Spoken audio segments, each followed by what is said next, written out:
বন্ধুরা, Sandeep Ganguly YouTube channel আপনার সবাইকে স্বাগত জানাই। তো বন্ধুরা, আম জনতার জন্য এবার সুখবর।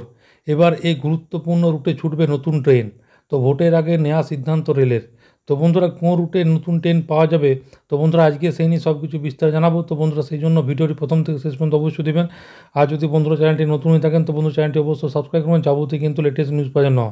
তো বন্ধুরা, আমাদের দৈনন্দিন যাতায়াত ব্যবস্থায় ভারতীয় রেলের অত্যন্ত গুরুত্বপূর্ণ একটি মাধ্যম।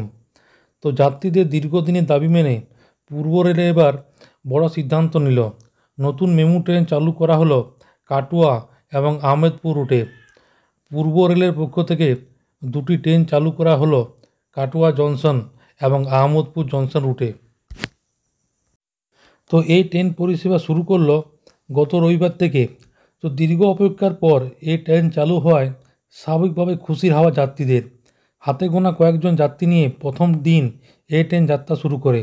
যাত্রাপথে নবগ্রাম, অম্বলগ্রাম, পাচণ্ডী, নিরল, কুমারপুর, জন্নাদাস, কুমড়োডাঙ্গা হল্ট, ডাঙ্কল গ্রাম, কিন্নাহার, লাভপুর, গোপালপুর গ্রাম, চৌহাট্টা প্রমুখ জায়গায় এই ট্রেন কাভার করছে।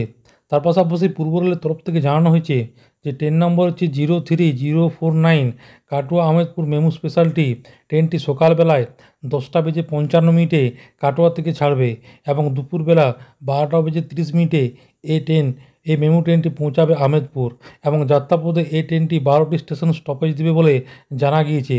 যে কাটোয়া এবং আহমেদপুরের মধ্যে 51 কিলোমিটার দূরত্ব পাড়ি দিতে এই ট্রেনের সময় নেবে 1 ঘন্টা 35 মিনিট।